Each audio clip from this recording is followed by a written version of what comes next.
There is no one righteous, not even one. There is no one who understands, no one who seeks God. All have turned away and have together become worthless. There is no one who does good, not even one. Their throats are open graves, their tongues practice deceit.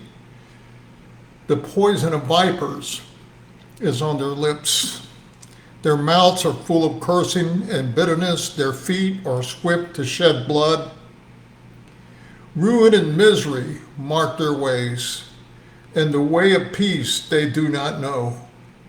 There is no fear of God before their eyes. That's the universality of sin. That's God's pronouncement of humanity and how he sees it. In Romans chapter 1, he made it really clear that all Gentiles are guilty. In Romans chapter 2, he showed that all Jews are guilty. And in Romans chapter 3, he shows that all Jews and Gentiles are guilty. So the question the Jews has this, and remember, Romans is written like a lawyer's brief. And so Paul is having this discussion and almost with himself, and he's anticipating the question and he's giving the answer. And the question the Jews have at this point, well, if we're all guilty, what's the advantage then in being a Jew? Well, what value is there in circumcision? And I talked about that last time. And the Apostle Paul tells them in chapter 3, verse 9, what shall we conclude then? Are we better? Not at all. We have already made the charge that Jew and Gentiles are alike under sin. As it is written. Now, they were claiming they had the law. And because they had the law, they were not able to keep it. Now, imagine if you're driving down the freeway and you're doing 100 miles an hour. And a cop comes out behind you, pulls you over, got his lights going. And he said to you, do you know how fast you were going? And you say, yeah, I was doing 100 miles an hour. And he says, well, I can't write you a ticket because there was no speed limit posted. See, the law is a mirror. If there wasn't any law written, there isn't any transgression. The law was given to be a mirror so that people could see that they are sinners and they're all guilty before God. Well, the Jew then comes up and says, well, then how are we guilty? He's given us a law that we can't keep.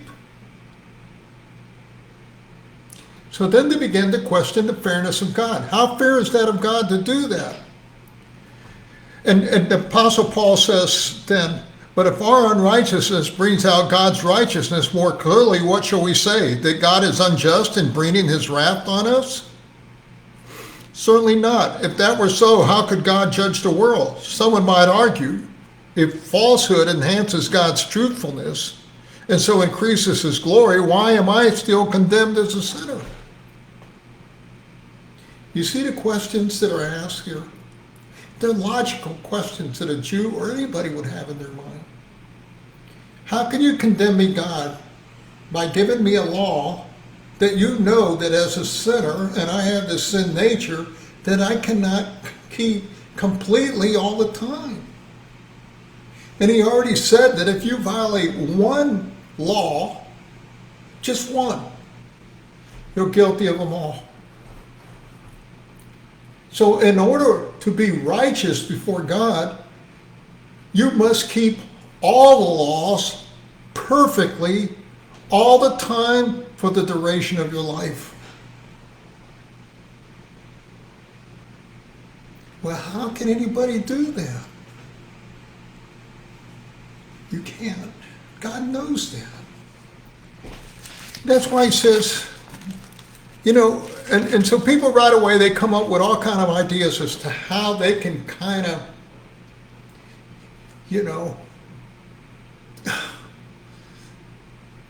make some kind of contribution so they can find to be in themselves less guilty.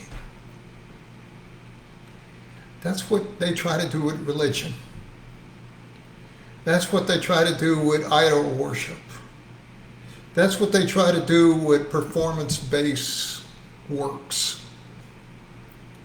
It still doesn't erase the sin. See, the problem is at the fall, we were born with a sin nature. And until we die, that sin nature is going to reside within us. It's an ugly beast. It's always looking for an opportunity to raise its head.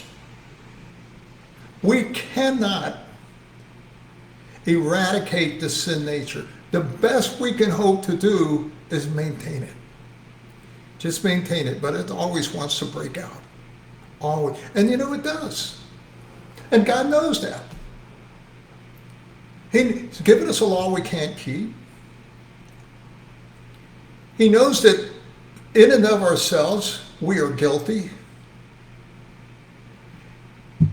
We have a problem.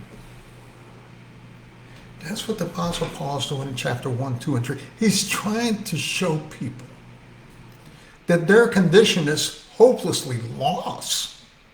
Whether you're a Jew or Gentile, whether you're a Baptist, Presbyterian, Catholic, I don't care. Whether you're a liberal, whether you're a Democrat, Republican, you are hopelessly lost and you're condemned before God and pronounced as guilty